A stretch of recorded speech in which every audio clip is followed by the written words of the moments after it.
जय हिंद दोस्तों। आज हम पुनः जो है छत्तीसगढ़ की मध्यकालीन इतिहास में जो है कलचुरी वंश को जो है आगे बढ़ते हुए जो है हम स्टडी करेंगे। इससे पहले वाले जो है हम अंतिम जो क्लास में हम लोग जो है कलचुरी वंश के अंधकार युग को देखे थे। लगभग ये जो है 200 साल से लेकर के 250 साल को जो है क्या कहा गया था, अंधकार युग कहा गया था। और अंधकार युग इसलिए कहा गया था क्योंकि छत्तीसगढ़ की कोई भी लिखित या किसी प्रकार से साक्ष्य नहीं मिला था उस 200 और 250 साल के बीच में। इस कारण से उसको क्या कहा गया था, अंधकार युग। चलिए हम क्लास को आगे बढ़ाते हुए जो है हमारी क्लास के मेन मोटो जो है you only fail when you stop को लेते हुए हम आगे जो है बढ़ते हैं और लगातार इसके कंटिन्यूअस हम लोग जो है कंटिन्यूएंसी। देखिए आपकी सफलता और असफलता का जो है एक ही कारण है, एक ही आपकी रहस्य है। आप किसी एक पॉइंट में लगातार जो है कंटिन्यूएंसी लगे होंगे, आप कंटिन्यूअस काम करते रहेंगे तो डेफिनेट जो है आप जो है किसी भी चीज में सफल हो जाएंगे।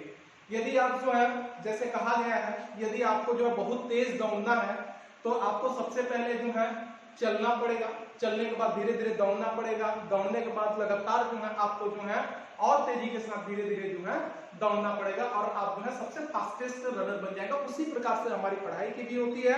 हम यदि किसी भी चीज को यदि शुरुआती दौर पे यदि पढ़ते हैं तो हमको समझ नहीं आता है, लेकिन कब तक समझ नहीं आएगा, यदि हमारी उसी पे जो है कंटिन्यूटी बने रहेगी, लगातार उसी पे नियमित तरीके से हम लोग पढ़ाई करेंगे तो वो धीरे धीरे हमको समझ आती जाएगी और साथ ही साथ जो है हम उसको जो है एक हमारे वह पैशन में जो है शामिल हो जाएगा। तो आगे इसको हम बढ़ते हुए देखिए, आगे कलचुरी शासन में जो है बहरेंद्र शाह, कल्याण शाह, लक्ष्मण शाह, तखत सिंह, राज सिंह, सरदार सिंह, रघुनाथ सिंह और मोहन सिंह को अंतिम हम लोग जो है देखते हैं।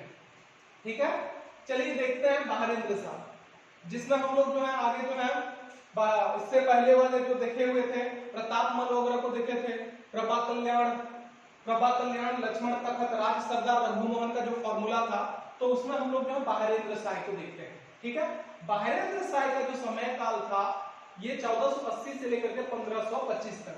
कभी भी समय काल को उतना ज्यादा कभी भी क्वेश्चन आंसर पे नहीं पूछा जाता है, समय उस चीजों को नहीं पूछा जाता है। कोई भी कंपटीशन एग्जाम का एक ही मोटो रहता है कि वह उसका शासन काल या वह समय स्थिति जो था वो किस प्रकार से जो है वहां को इंपॉर्टेंट, चाहे वो राजनीतिक हो, चाहे सांस्कृतिक तौर पे हो, चाहे आर्थिक दृष्टि से जो मदद करता था, उन्हीं क्वेश्चन वगैरह को जो है पूछता है।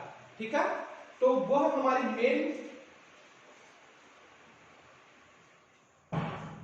मेन जो है किस चीज का इंपॉर्टेंस है, टाइमली वैसे इस प्रकार से नहीं पूछा जाता है। तो वो जो तीनों चीजें मैंने बताया उसी के तहत जो है क्वेश्चन आंसर जो है बनते हैं।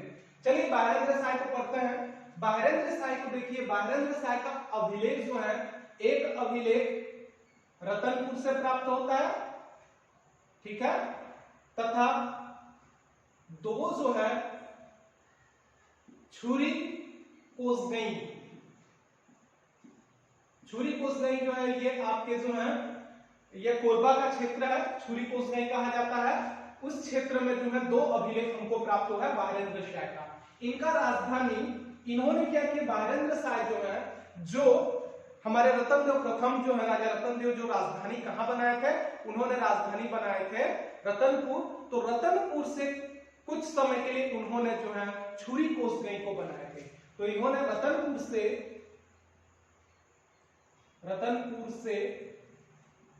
छुरी कोसगई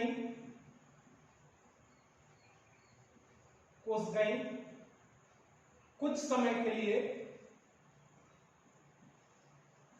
लिए राजधानी बनाई, कुछ समय के लिए अपनी राजधानी बनाई थी।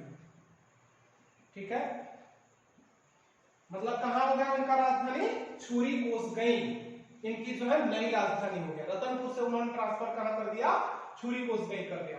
इनके निर्माण जो है देखेंगे, यदि निर्माण देखेंगे तो कोसगई जो जगह है तो वहां पर जो है कोसगई पे जो है उन्होंने कोषागार का निर्माण किया था और कोसगई में ही जो है माता की मंदिर का जो है निर्माण किए थे।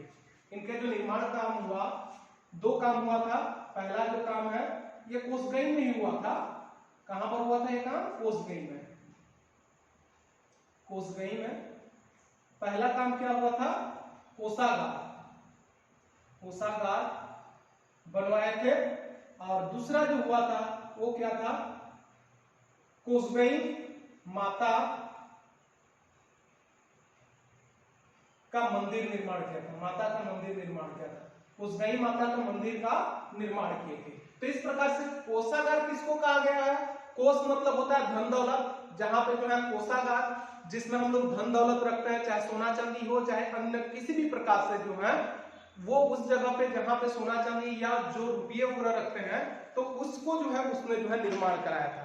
तो वह कोसगई में जो है क्या निर्माण कराया था, कोषागार का निर्माण कराया था। और दूसरा जो है माता का मंदिर निर्माण कराया था कोसगई में, कोसगई माता का मंदिर निर्माण कराया था। किसने कराया था, बायरेंद्र शाह। इस प्रकार से आगे देखिए कल्याण शाह का जो समय था 1544 से लेकर के 1581 का समय था। आप इसमें समय पे मत जाइएगा, हो सकता है बीच में और कोई रहा होगा या हमको उसके लिखित साक्ष्य नहीं मिलता है। तो अगला जो है देखिए कल्याण शाह बहुत ही महत्वपूर्ण आपके जो है क्वेश्चन आंसर बनने के लायक जो है कल्याण शाह और लक्ष्मण शाह से जो है इस प्रकार से क्वेश्चन आंसर पूछे जाते हैं, क्योंकि इन्हीं के समय पे जो है विशेष रूप से जो है कलचुरी शासन की इकोनॉमिक जो व्यवस्था या राजनीतिक व्यवस्था वगैरह का जो है राजस्व का हो या कर का है, तो उस समय इन्होंने जो है वहां पर नया प्रणाली चालू की थी। ठीक है, तो देखिए कल्याण शाह के समकालीन कौन थे, अकबर थे, अकबर थे। ये दिल्ली में शासन करते थे, तो ये छत्तीसगढ़ में इस प्रकार से थे, छोटे छोटे राजा जो थे। तो अकबर इनके समकालीन थे। जहांगीर के दरबार में, अगला देखिए जहांगीर के दरबार में 8 वर्षों तक कल्याण शाह दिल्ली में रहे। ठीक है, 8 साल तक जो है उन्होंने कहां पर रहे, दिल्ली में जो है इन्होंने रहे, उनके दरबार में, जहांगीर के दरबार में कल्याण शाह 8 वर्षों तक जो है दिल्ली में रहे। इनका मुख्य जो चीज था राजस्व की जमाबंदी प्रणाली को तैयार कराए थे, राजस्व की जमाबंदी प्रणाली एक व्यवस्था था, उसको उन्होंने लागू कराया थे। ठीक है, लागू कराया थे। और इसी जमाबंदी प्रणाली के तहत कौन सी है, ये क्वेश्चन पूछा जाता है, जमाबंदी प्रणाली किसने लागू किया था, तो कल्याण शाह ने किया था। और जमाबंदी प्रणाली क्या है, जमाबंदी प्रणाली जो है एक प्रकार से जो है उस समय जो है उनके आय के मुख्य स्रोत या राजस्व की एक व्यवस्था था। जो भूमि की राजस्व थी उसकी एक, जैसे किसान जो है उनके खेत वगैरह लेते थे, राजा के मुख्य अधीन थे, तो उन किसानों के ऊपर जो है एक प्रणाली लागू किया था जिसको जमाबंदी प्रणाली कहा गया था। ठीक है, तो राजस्व की जमाबंदी प्रणाली इन्होंने लागू कराए थे। और इसी जमाबंदी प्रणाली के तहत ब्रिटिश अधिकारी चिस्म ने 1868 को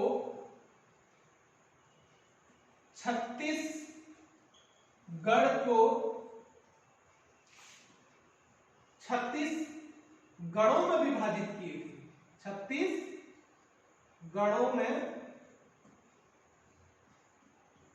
विभाजित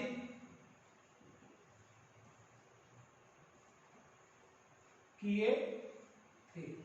ठीक है, इसी जमाबंदी प्रणाली के आधार पर ही चिस्म ने, जो एक ब्रिटिश अधिकारी थे, इन्होंने ही जो है छत्तीसगढ़ को 36 गढ़ों में विभाजित किए थे या बंटवारा किए थे। वह राजस्व की प्रणाली था, तो अलग अलग गढ़, अलग अलग एरिया के आधार पर जमाबंदी प्रणाली के आधार पर ही जो है उन्होंने क्या कराए थे, छत्तीसगढ़ को 36 गढ़ों में विभाजित किए थे। इस प्रकार से कल्याण शाह कंप्लीट होता है। आगे देखिए लक्ष्मण शाह जो है इनका जो है जो शासनकाल है 1563 के समय जो है अगला जो शासक बने। ठीक है, इनके बाद जो है अगला जो शासनकाल इन्हीं का चला हुआ है। और इस शासनकाल में जो है इन्होंने जो है लगभग 1563 के समय जो है इनका जो है रहा समय का। इनका मुख्य जो काम था, जो सबसे इंपॉर्टेंट काम था, देश बही खाता बनवाए थे। एक देश बही एक प्रणाली थी और इसी देश बही खाता को उन्होंने बनवाए थे। और ये देश बही खाता जो है राज्य में लगने वाले करों का लेखा जोखा था। ठीक है, राज्य में लगने वाले करों का लेखा जोखा था। जैसे एक पुस्तक होता है जिसमें आप जो है किसी भी चीज को, जैसे खाता बुक है, खाता बुक वगैरह में जो है कोई दुकानदार है, दुकानदार टोटल अपनी चीजों को मेंटेन करता है, सारे चीजों को। उसी प्रकार से जो है लक्ष्मण साय जो है राज्य में लगने वाले जितने भी कर थे, चाहे वह कर जो है जमीन का कर हो, चाहे खान कर हो, चाहे नदी कर हो, चाहे पशु बाजार का कर हो, जो भी कर थे उन करों का जो है लेखा जोखा एक जो है बुक पे था, एक किताब उन्होंने बनवाया था और उसी किताब का क्या नाम था, देश बही। ठीक है, जिसमें क्या था, राज्य में लगने वाले करों, कर जो कर था, ठीक है, जो भी उसमें कर लगे होंगे उस कर का लेखा जोखा था, उसका जो है लेखा जोखा उसी पे हुआ करता था। अगला देखिए, इसी देश बही खाता को आधार मानते हुए आगे के फर्दर जो है या लक्ष्मण साय जो है मुख्य रूप से जो है तालुकदारों की सूची तैयार किए थे, तालुकदारों की सूची तैयार किए थे। यदि छत्तीसगढ़ में पूछा जाए कि किसके शासनकाल में तालुकदारों की सूची तैयार की गई थी, तो लक्ष्मण साय के समय जो है तालुकदारों की जो है सूची तय की गई है। तालुकदार मतलब एक प्रकार के राजस्व या जमीन से संबंधित जो है उस एरिया का जो है तालुकदार थे, जो मुख्य है उनके ही नाम पे जमीन हुआ करते थे, तो उनकी सूची तैयार किए थे लक्ष्मण साय ने। तो मुख्य रूप से क्या हो गया, देश बही खाता। देश बही खाता में क्या चीज है, देश पे या राज्य पे, स्टेट पे लगने वाले जो भी टैक्स हैं, दैट टैक्स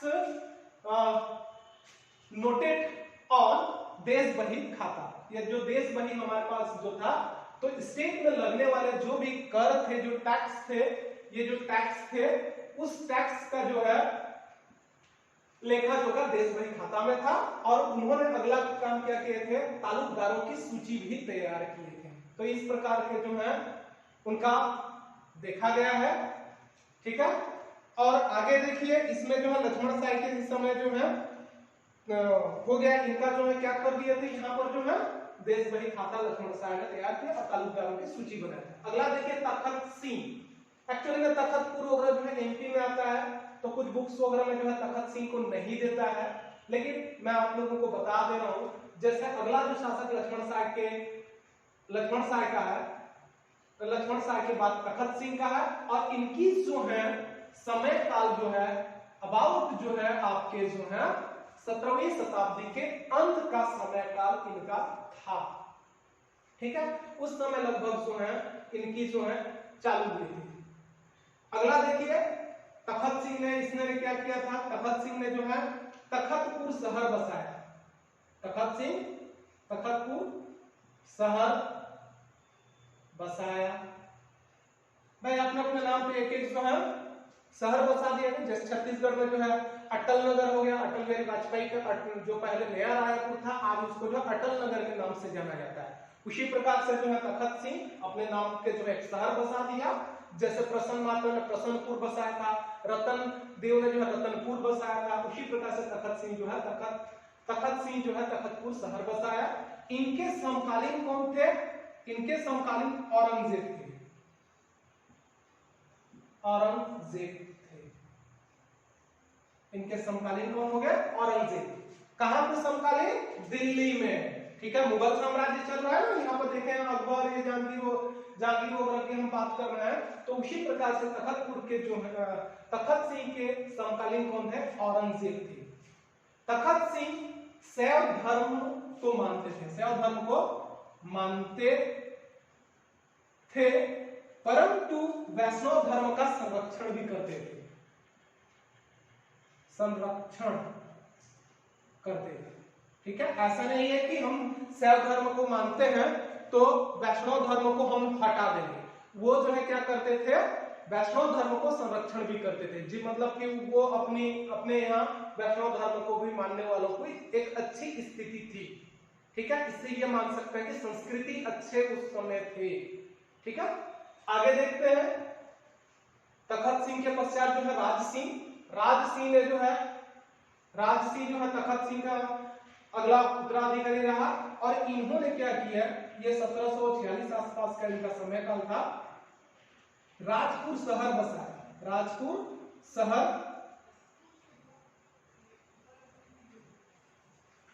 बसाया।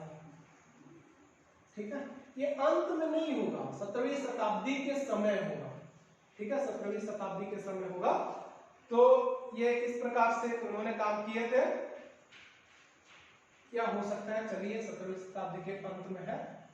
ठीक है, अंत में राजपुर शहर बसाया। प्रसिद्ध कवि, बहुत इंपॉर्टेंट चीज, राज सिंह के समय जो है प्रसिद्ध कवि गोपाल मिश्र थे। कौन थे, गोपाल मिश्र।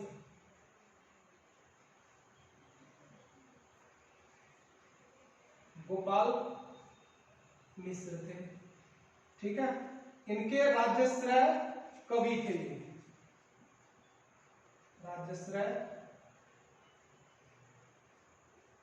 कवि थे।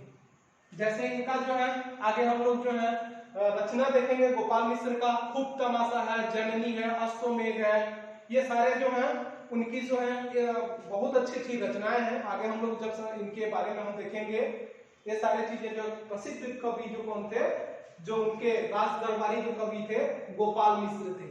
और इनका खूब तमाशा सबसे महत्वपूर्ण रचना थी। पूछा जाता है कि खूब तमाशा किसने लिखा है, या गोपाल मिश्र किसके समय काल के कवि थे, तो राज सिंह के जो है कवि थे। राज सिंह ने जो है औरंगजेब के शासनकाल का आलोचना किया है, औरंगजेब के शासनकाल का आलोचना की है, आलोचना किया। ठीक है, आलोचना क्यों किया होगा, क्योंकि औरंगजेब के जो है जो कार्य रहे होंगे वो अच्छे नहीं रहे होंगे। तो इस कारण से जो है राज सिंह जो है समकालीन, तखत सिंह के समकालीन औरंगजेब थे, तो उसका जो भी काम होता था वह राज सिंह जो उनके अगला उत्तराधिकारी थे, राज सिंह ने जो औरंगजेब के जो शासन काल का उन्होंने आलोचना किया है। उनकी प्रणाली, चाहे संस्कृति या चाहे राजनीतिक या आर्थिक जो दृष्टि जो बनाए गए नियम थे वो अच्छे नहीं रहे होंगे, इस कारण से उन्होंने आलोचना की है। राज सिंह का अगला उत्तराधिकारी जो थे वह कौन थे, सरदार सिंह। और राज सिंह का जो है ये कौन थे, अगला जो है हमारे पास जो है राज सिंह जो है, राज सिंह सरदार सिंह। ठीक है, और सरदार सिंह की यदि बात करेंगे तो ये राज सिंह का जो है चाचा थे। सरदार सिंह के चाचा कौन रहे होंगे, राज सिंह का चाचा। अगला जो शासनकाल कुछ समय के लिए आया होगा, ये उत्तराधिकारी रहे होंगे। ये इनके जो है कौन है, राज सिंह जो है इनके समझ लीजिए कि भतीजे रहे। तो ये राज सिंह का जो है चाचा था, कौन, सरदार सिंह चाचा थे। ऐसे मत समझिए कि उसके ये चाचा थे, ये सरदार सिंह जो है राज सिंह के जो है चाचा थे। इनका कुछ जानकारी है, कुछ इंपॉर्टेंट काम हुए, कुछ समय के लिए रहे होंगे। अगला उत्तराधिकारी देखिए रघुनाथ सिंह। इनका समय काल जो था रघुनाथ सिंह, सबसे इंपॉर्टेंट क्वेश्चन आंसर पूछा जाता है रतनपुर शाखा के जो है अंतिम कलचुरी, पूर्ण रूप से कलचुरी जो शाखा में जो अंतिम शासक जो थे रघुनाथ सिंह थे। ठीक है, अंतिम कलचुरी शासक, अंतिम कलचुरी शासक। 1732 से 1741 का समय था। हम लोग लास्ट समय आ रहे हैं, 1000 से 1741 मैंने बताया था जब हम लोग चालू किए थे। तो ये रघुनाथ सिंह अंतिम शासक, कलचुरी एक्चुअल जो शासक थे अंतिम शासक थे। 1741 में एक काम हुआ था, देखिए 1741 में जो है 1741 वगैरह की हम बात करेंगे तो उस समय जो है भोसला सेनापति, भोसला शासक चल रहा था जो मराठा शासन के नाम से भी जाना जाता है। ये आपके जो है नागपुर साइड के थे, महाराष्ट्र के थे। तो भोसला सेनापति जो है भास्कर पंत ने अटैक किए और रघुनाथ सिंह को हरा दिए। अटैक कर, आक्रमण कर रघुनाथ सिंह को हरा दिया, रघुनाथ सिंह को हरा दिए। ठीक है, और इस प्रकार से जो है कलचुरी शासन जो है समाप्त हो गए।